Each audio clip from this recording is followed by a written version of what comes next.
کلام مقدس پرانے عہد نامہ میں سے زبور کی کتاب، اس کا باب نمبر 72، بادشاہ کے لیے دعا۔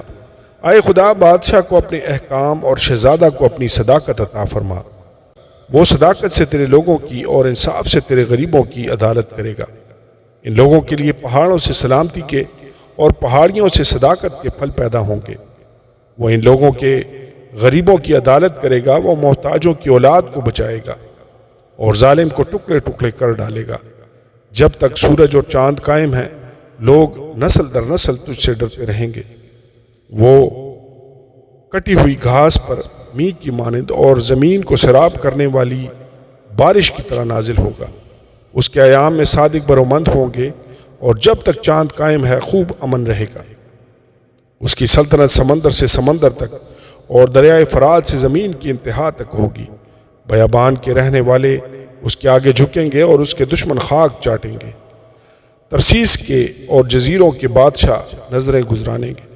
سبا اور سیبا کے بادشاہ ہدیے لائیں گے، بلکہ سب بادشاہ اس کے سامنے سرنگو ہوں گے۔ کل قومیں اس کی متی ہوں گی، کیونکہ وہ محتاج کو جب وہ فریاد کرے اور غریب کو جس کا کوئی مددگار نہیں چھڑائے گا۔ وہ غریب اور محتاج پر ترس کھائے گا اور محتاجوں کی جان کو بچائے گا۔ وہ فدیہ دے کر ان کی جان کو ظلم اور جبر سے چھڑائے گا، اور ان کا خون اس کی نظر میں بیش قیمت ہوگا۔ وہ جیتے رہیں گے، وہ سبا کا سونا اس کو دیا جائے گا۔ لوگ برابر اس کے حق میں دعا کریں گے، وہ دن بھر اسے دعا دیں گے۔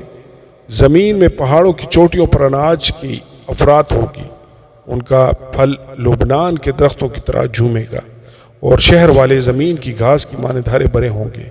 اس کا نام ہمیشہ قائم رہے گا، جب تک سورج ہے اس کا نام رہے گا، اور لوگ اس کے وسیلہ سے برکت پائیں گے۔ سب کو میں اسے خوش نصیب کہیں گے۔ خداوند خدا اسرائیل کا خدا مبارک ہو، وہی عجیب و غریب کام کرتا ہے۔ اس کا جلیل نام ہمیشہ کے لیے مبارک ہو، اور ساری زمین اس کے جلال سے معمور ہو۔ آمین ثم آمین۔ داؤد بن یسی کی دعائیں تمام ہوئیں۔